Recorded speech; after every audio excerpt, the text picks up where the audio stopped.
Welcome to Eyes and Teeth. Michael Aspel, the voice of This Is Your Life TV variety and chat shows, joins me for the final edition of Season 9 of Voices of Variety. In today's episode, we talk about his Morecambe and Wise days, radio and TV work, and about our first meeting in Brighton, which brought us together via a talking piece of wood worth over £40,000. There's chat about Tony Hancock, Kenny Everett, Ken Dodd, Max Miller, and much more, including that infamous interview with the late fine actor Oliver Reed. If there's anything I love about this business, it's the connections we all have and make along the way, and to be a patron alongside such an esteemed gentleman is an honour. I hope you enjoy this very special episode with Michael Aspel OBE. I'd like to welcome to the show, Eyes and Teeth, a very, very special guest, somebody I've admired for so many years with his interviewing skills and the comedy names that he's worked with over the years. Please welcome Michael Aspel. Oh, Steve, that's a nice introduction. I usually do those myself. I'm totally in awe of interviewing someone such as yourself, but you have worked some great names, but you were such a talent. You started off as an actor, didn't you, Michael? Well, that was the intention, yes. I never intended to be anything else, and I became a radio actor in the 50s. This was in Cardiff. I'm a Londoner, but I was in Cardiff when I applied. Okay. Because I could do different voices, I was on the air the next week, and then television came along, and they needed people to wear the communal dinner jacket. Yes. We produced the programmes, and that's what I did, and I hadn't really stopped, unfortunately. No, but around about the 1950s, that's when Archie Andrews and the Educating Archie show was very popular on the BBC. And so yes. That's where we met, really. That's our connection, is meeting at the Max Miller garden party when I was holding Archie Andrews, and that's when I first came across meeting you. So it's absolutely a very happy occasion. That wasn't it extraordinary to have Archie Andrews on radio? I mean, a ventriloquist. It was. I don't know how the jugglers and the magicians get away with it, but work is work, isn't it? Exactly. So my earliest memory of seeing you was on the Morecambe and Wise show, when you and several sports commentators and newsreaders, is that right, and presenters were performing quite a hefty number, and it was choreographically quite vocal as well, and you had quite a big solo number in that spot, and it was on the Morecambe and Wise show. So that was a Christmas show back in '79, was it? Yes. Yeah. In fact, funny enough, Eric, who was the loveliest man, as you probably know, was, yes. He wasn't sure that was going to work. He was very doubtful about the routine. But when it turned out, with all of the acrobats doing their stuff and us pretending we were doing it ourselves, it was huge. As everyone knows, a huge success. But though, in fact, I did do a show with Eric and Ernie years and years before that, which was recently discovered on the Lost Tapes. Oh, wonderful. Series of programs, when I was the guest, sort of a black and white tale was dancer. It was tremendous fun. It was absolutely superb. And the great thing is, they let you ad-lib and muck about a bit, which a lot of comics don't like, of course. Yeah, they're quite strict, aren't they, with the script? But Eric didn't mind that, and Ernie, they just let you do what you do. Wonderful. Yeah, true. Oh. Great fun to be with. We got on rather well, and they said, why don't we do some trailers together for the Morecambe and Wise show? And we did several, one of which was me sitting with them by a swimming pool. And I said to Eric, how long have we been together? And he said, I've been together all my life. And then they snapped their fingers for more champagne, and their producer appears and dips the thing in the swimming pool and fills our glasses with that to show how rich they are. And did you once work on the Hancock show as well? I did one. There was a time when Tony Hancock decided to go it alone, not to have any other performers with him. These lone performances. But in this case, he couldn't get the story was he couldn't get a picture on his television set and was going crazy all through the episode trying to get it. And then I come on the screen saying there was terrible interference on television sets and no one was getting a picture. So that was it. I met him, was introduced to him, but he just politely said hello and never spoke again. So that was that. Oh, really? It's quite a eccentric man, Hancock, wasn't he? Bless him. Yes, he was rather inward-looking, I think. Yeah, I've read his biography. Wonderful biography by John Fisher, actually, which is... oh, right. Always interesting, yes.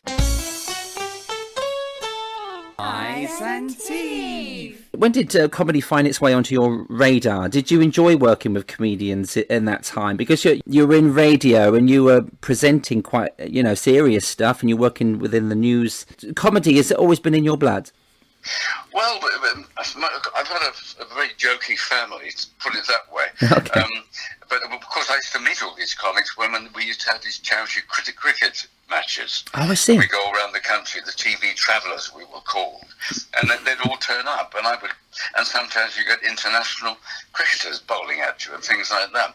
But it was great. It was the happiest time, and I discovered then you don't tell jokes in the presence of comedians. we were in the dressing room, and it was all very jolly, and I thought, I know a good one, and I told this joke, and the silence was deafening. Oh, no. You don't do that.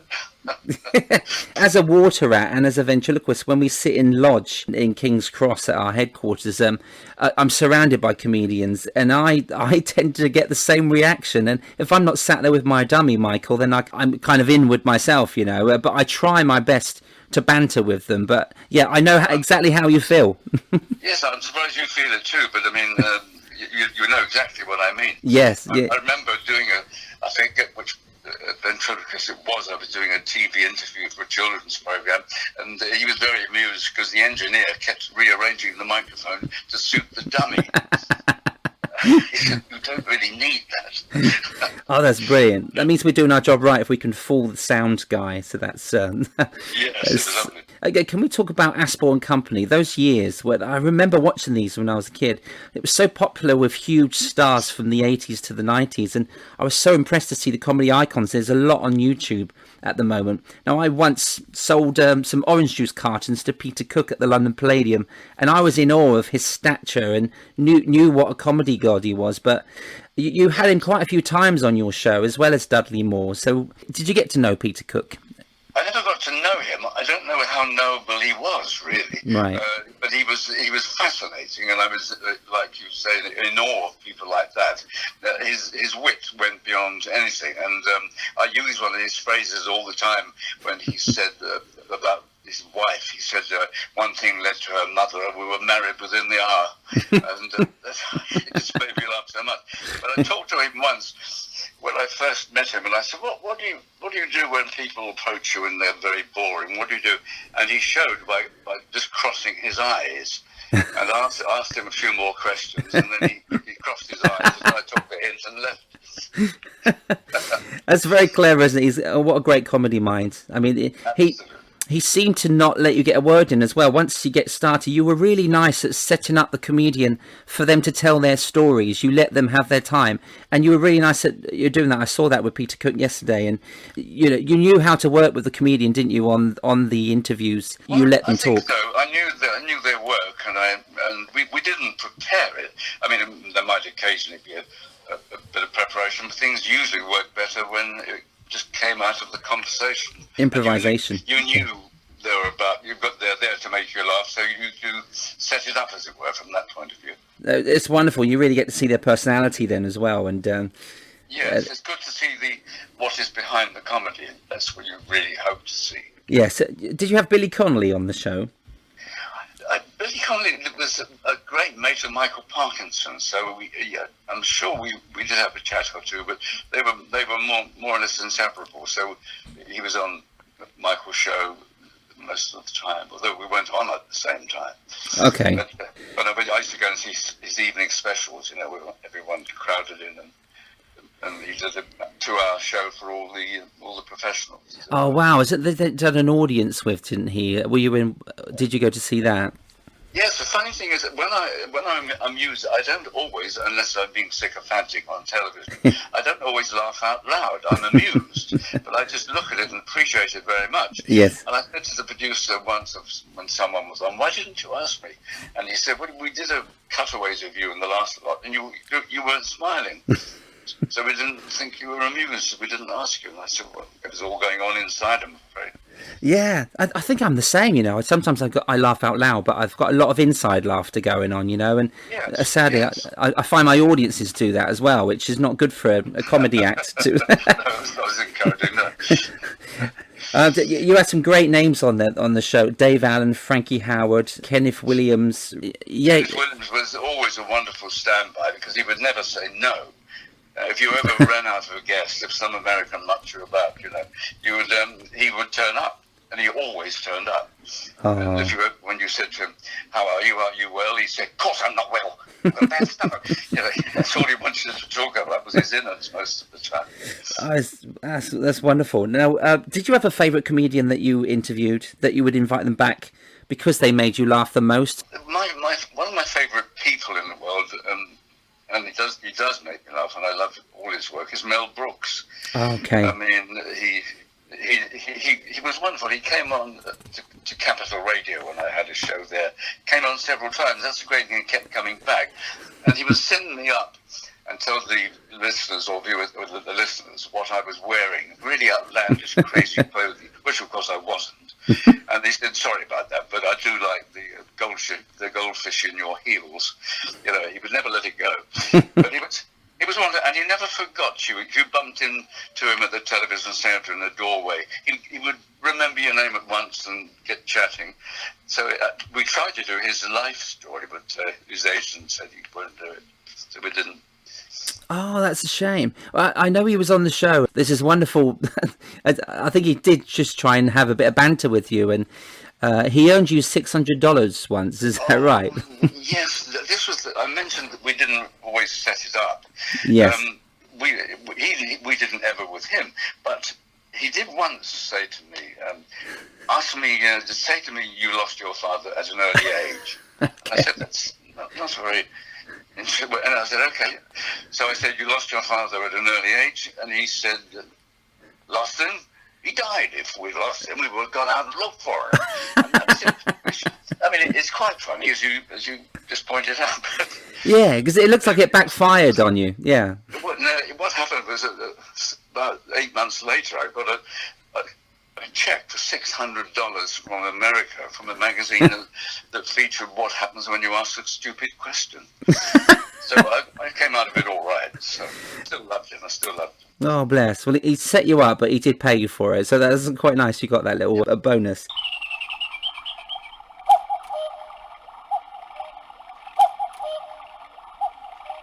You dealt with situations so well on the spot, and some situations were quite tricky, yet you still interviewed the likes of Oliver Reed after his infamous dance spot that he did on your show. Did it sway your decision not to book these tearaways such as him and Freddie Starr, or did you really welcome it? Because it was great for viewing, wasn't it? You're spot on there, exactly that. I mean, it was good telly. And when we were waiting for him to arrive at the studio on that famous or infamous where he was totally drunk, the researcher who was travelling with him kept ringing up and saying he's going in for another gin, and so we knew what to expect. No. But when he turned up, he wasn't objectionable. He was just so sloshed. But all the time, I knew this is great television. Got cartoons in the newspaper and all that. But people said, "Oh, Aspel was so upset. He swore he'd never invite him again." Absolutely untrue. I was delighted with it, really, although in a way embarrassed, but mostly pleased. And he came back a week or two later. My kids came to meet him. He was charming and relaxing. He was a very nice man. Yeah, the stature of his work was incredible, and that was him, wasn't it? That was Oliver Reed. It's what people wanted to see, But exactly, yeah, just a sad ending.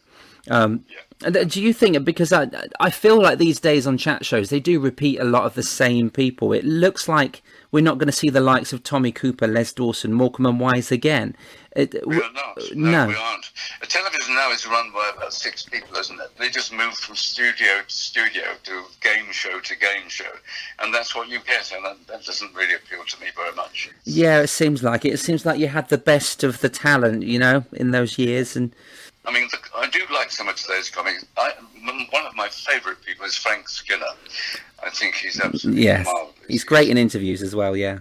Yes, very witty, very droll, very perceptive, and very intelligent man. And Paul Merton is one of those very rare people.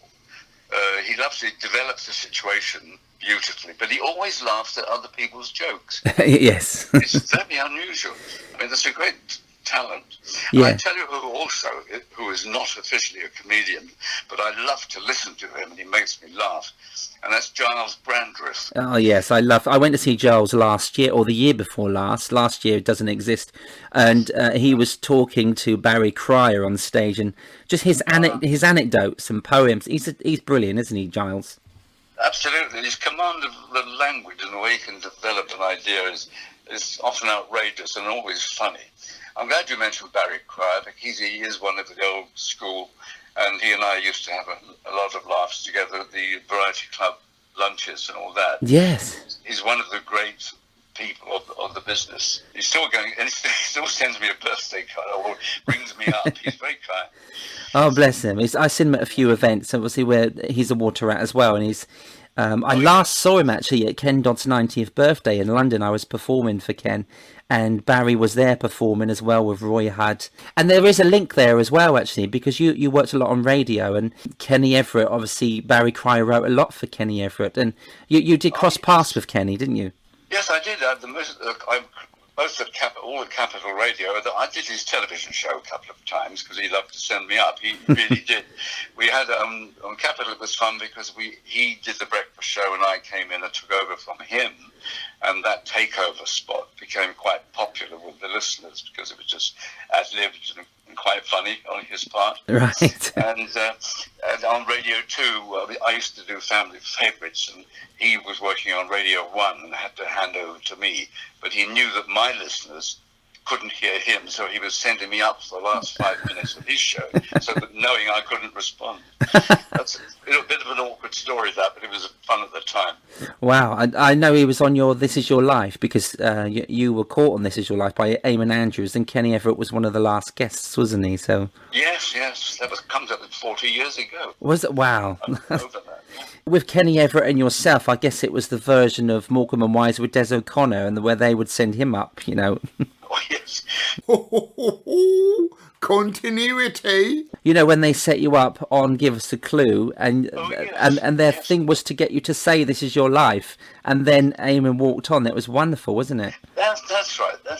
Yes, I even tried to do his voice, that's right. And then he appeared. Because that was a time when the programme, and it could never come back, of course, but it did have that kind of reputation, and people regarded it as the ultimate accolade, you know. Yes. And so it just knocked you out. It knocked me out, anyway. I guess you wasn't expecting it. The surprise element on that show is something we always look forward to. It was such a wonderful... It was my favourite show at the time, and I kind of miss it, really. But again, like, you know, there maybe isn't that many stars that you can do it to these days, because... No, you know... And there were so many programmes all nicking each other's themes and, you know, and bringing people together that it would have lost its appeal. Yes. I mean, it was a huge program when, as you know, it started in America on radio, and then it came over here and was hot. People used to watch for the first 5 minutes to see whether they liked the person involved, I suppose. Probably a bit of a drop in the audience after that. But really? It was a great show. My problem was not to sound like Eamon when I took it over. I used to walk up and down at home saying, "This is your life." Really? That's what he said. I can't say that. So I managed to twist my tongue around to sound like me, and it was a happy experience. Oh, it was such a wonderful show. I loved it, especially when comedians would come on and you would fit. I always kind of remember seeing Frank Carson a lot. He knew everybody, didn't he, Frank Carson? So he used to come on quite a lot. He's a bit like Kenny Everett. He was always available, well, not always available, but always funny and always ready and always reliable. So that was okay. Yeah, and great. I should say he knew everybody. Great TV. I know you're always on a time schedule as well, because they only get a limited slot, don't they, to talk? And did you ever have to stop? Always work. No, not when a comedian comes on. Like, did you have to stop a comedian? You know, kind of move them on gracefully. Well, I've done that with the ordinary kind of person who came from the background, but I would be too afraid of the result to interfere with because we had, you know, Eamon's show was live, ours was recorded, and the trouble was, because it was recorded, we recorded, of course, much more than we needed, which made a lot of editing and robbed it of a lot of the actual ad-lib humour of the actual show, you know. Yes. But that's one of the prices you pay. One of the funniest things on that show was you remember the Roux brothers, Albert and his brother, the cooks. Okay. At the restaurant, and we were doing the recording with the pair of them, and I asked one brother a question, and then I asked his brother to confirm it, and I didn't get a reply. And I asked the question again, and he said, "I'm sorry, I was not listening." Really? Come on, this is your life, and you're not listening. Wow. Just with a smack in the face. Maybe he was still in shock from the moment. Do you remember your 500th episode, which is incredible you've done that many, but your 500th episode, it was an extended version for the right reason. It was being the King of Mirth, Mr. Ken Dodd. That must have been a long show. It was a long show. It wasn't, in fact, it was a little disappointing from my point of view. It seemed a bit like a political conference. I was up there as a stand and a great big audience, and it didn't have this sort of intimate fun that you get on an actual programme. No. But it was a lovely occasion, put it that way. I remember, I think Ken was the only person who actually performed on This Is Your Life, because the Diddy Men came out, and then he'd done a full set, didn't he? He'd done a whole song and dance routine. You're standing there with your book waiting for the next question. You would never give up. Was the book heavy? Yes, you had to be fit to present that programme. Yes, it's quite on it. And we used to give a little book away. I don't know if you know it, a tiny version, just to put autographs in. Oh, that's nice. To hand those around. They were nice, and I said, let's use it as the actual book one day and give it to someone we don't like and say, "This is your life. You haven't had much of a life." So here it is. Did anyone ever turn the show down that you know of? Yes. I believe the famous occasion was Eamon's first one when he had. There was a footballer he knew, Danny Blanchflower, who had told him he would turn him down and did. And I remember seeing Eamon chasing him around the stage. "Oh, come on!" But we had a policy of never trying to persuade anybody who didn't, because you couldn't approach them personally. You had to ask their nearest and dearest if they would like it. Yes. And if they said no, they'd rather die, then you didn't do it. Okay. So that's what it was. But somebody who did say no was Bill Oddie. We went down to the West Country or wherever, where he was at some bird sanctuary, and I'd met him a lot and been on the goodies a few times, so I thought it'd be okay, bit of fun. And I said, "Oh, this is your life," and he said, "No, it's not." And I said, "What do you mean?" And he said, "No, I'm not doing it." And I said, and then I thought I won't persuade him, but I just said, "Well, there's going to be a party of people up there who are looking forward to seeing you." He said, "People I don't know, I don't want to do that." And so I said, "Okay." So we had some lunch, sort of prepared to write it off. And on the way back to London, I was sitting next to the producer, and his phone rang, and it was one of Bill Oddie's family. And they said. They said to him, because he was in the car, and they said to him, "If you don't do this, we're going to kill you." Because they had done so much work. Wow, there's an option. And so he came and did the show, but I'm not sure that he enjoyed it very much. So I've never had anybody who was. I've had people who had to be slightly persuaded by their loved ones, but I've never had a refusal that didn't become an acceptance. Yeah, sure. This may be hearsay, and obviously being a ventriloquist, I have asked the question because I love the show so much. So somebody told me that maybe Ray Allen, the ventriloquist, was approached, and I think maybe his wife said no, he wouldn't ever do it if it comes up. Do you know if Ray Allen was approached, or? I think that might have been during Eamon's time. Okay. It might well have happened, but it would surprise me actually, because he's such an outgoing sort of fellow. Showbiz, yeah. That was, and perhaps, well, I don't know, he had private reasons for not wanting to do it.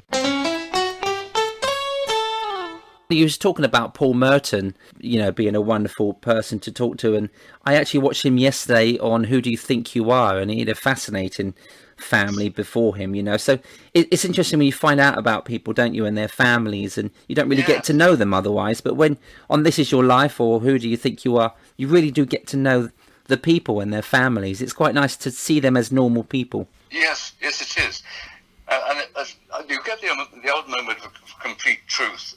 I mean, you may wish to edit this story, but the actor who was M in the Bond films, yes, Desmond Llewellyn, And we did his life, and he's a fairly sour character in the films. Well, he was very amenable on the show until some old actor came on and said, "Oh, yes, do you remember when we were young, we went up to Edinburgh on a train, and there were these two gals in the compartment, and we said, oh, Claire, if we join you." We had a lovely time. And what's his name got up, Desmond Llewellyn, and said, "That's an absolute load of bollocks." It wasn't true at all, so the whole thing was cut out. Oh, really? Oh, wow. I guess that happens. And it's kind of that embarrassment situation on, like, Cilla Black's Surprise, Surprise. Do the family want to see each other again? It's like, well, we fell out. I don't want to see them. So there is always that risk, wasn't there? Or yes, to be reintroduced to somebody you hadn't spoken to or wanted to for a very long time. Yeah. There's always that danger. But the best thing about the program for me was that we went every year to Los Angeles, and we did a bunch of shows there every year, and that was absolutely wonderful because I was able to see all these old stars who were stars when I was a child. Oh, wow. I'm an old geezer now. They were wonderful. And when all these, we did Bob Hope over there, not it had been done before, but all the old comics came out, and old dancers who'd worked with him, looking wonderful and giving a tremendous performance. And then going back afterwards, I could see them in my mind being dismantled and put away in a box until the next time. They looked young and vigorous and did their number. It was wonderful. So professional. That's amazing to have had to do those stars over there as well. And who chose the people, Michael? Did you have a say in who to come on?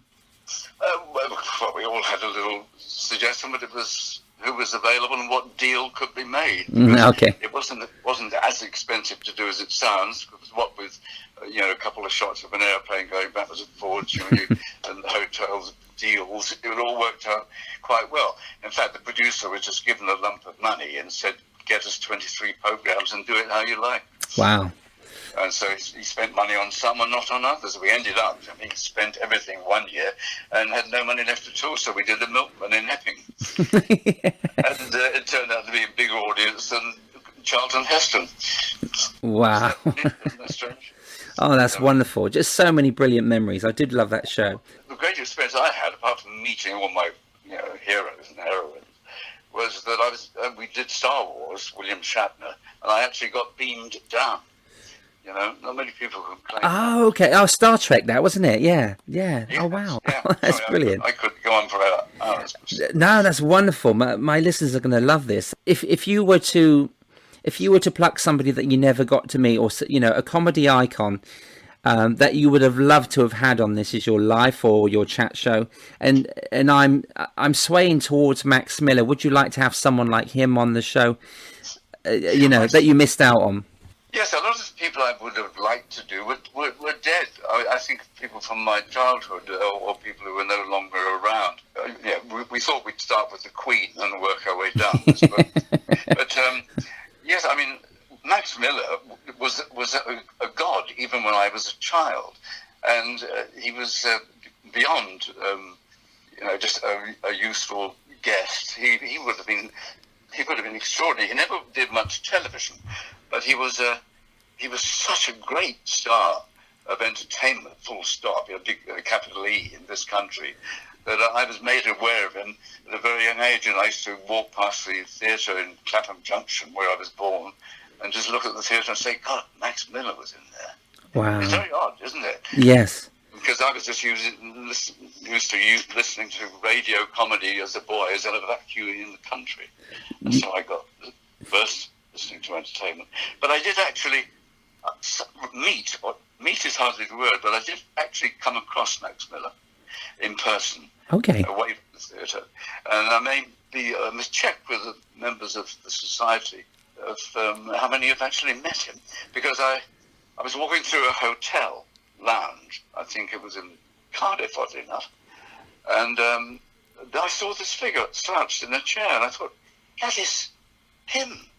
And he noticed that I was staring at him and smiling, and he said, wearily but nicely, hello, son.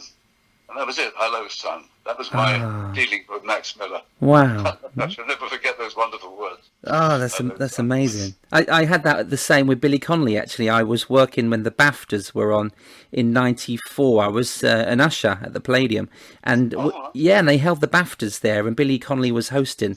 And I had to walk past him in the corridor, to go from the auditorium to the stage. And he said exactly the same to me. So we've got that similar story. And I love Billy. It means so much, doesn't it? Yes, it does. It lifts your spirit so high. Oh, definitely. Oh, wow, that is a lovely story. It takes me into the story of we recently were connected when I was asked to be patron of the Max Miller Appreciation Society just last week, and we got back in touch again. It's such an honour to be part of paying tribute and celebrating the life of a great comedian that was no longer with us, before I was born. I think we lost him in, I think it was 58, I think. Yeah. And I was born in 75. So what do you love about Max Miller? Because you're a patron of the Appreciation Society, Michael. Yes, I am, and welcome on board. A real pro. I'm very happy, and everyone's thrilled that you've done it. Thank you. It is simply that you are. It's fun and it's strange. The idea of society celebrating a dead comedian. Yes. A lot of dead comedians I'd be happy to celebrate, but he's unique apart from anything else. So they say there'll never be another, and there certainly won't. No. That was catchphrase, and there won't. And he was obviously reminding me strangely of a sort of a 18th or even earlier comedian where they used to dress up in very strange costumes and hit each other with bladders and things, almost Elizabethan. And he was kind of a bit of that.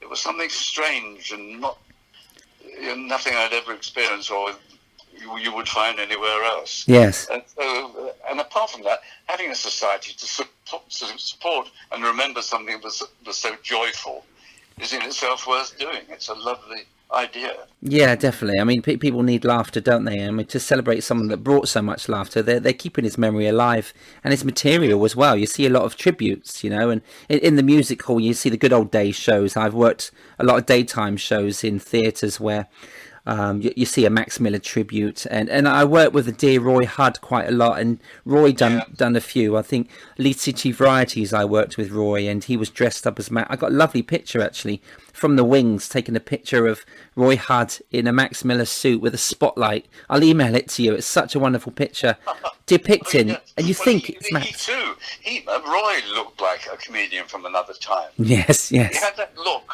That face of someone, who would have come on with massive eyebrows and all that stuff.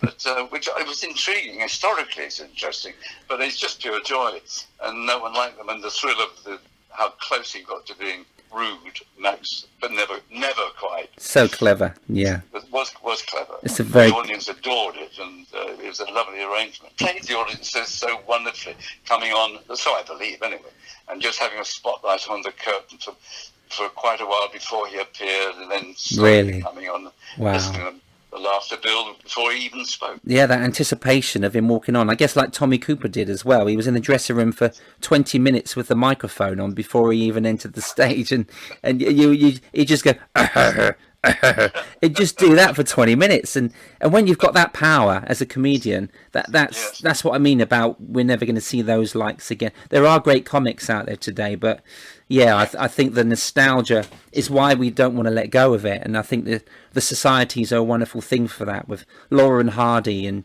those sort of people. Oh yes, and there is. Yes, I've watched that stuff on television all the time, any documentary about those. Yeah, absolutely right. There's a museum, isn't there, Michael? Is the Max Miller Museum in Brighton?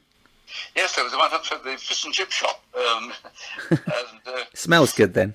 Which is in itself a famous establishment in Brighton. So there is that museum, and there's always events too. Yes. Or we're waiting for. Oh, I know. Again. We're waiting for the next garden party, but I really look forward to seeing you there. And I've been welcomed so much by the society recently, and it's brought me a lot of joy in this dark time. But you've made my day, Michael. It's really lovely to get to know you today, and thank you for being on Eyes and Teeth. It's a joy to talk to you and hear your stories. Well, thank you so much, and I look forward to seeing you again. on a nice day in the gardens of Brighton and having a laugh. We're hoping that there will be another of those. And I've got a lot more where this came from, if you want. So lovely to talk to you. Bye-bye. Eyes and Teeth. Thank you to Michael Aspel for his time and anecdotes. Such great stories of my favourite years of television. And I think after 9 series, we are finding out that they probably were the best decades of TV.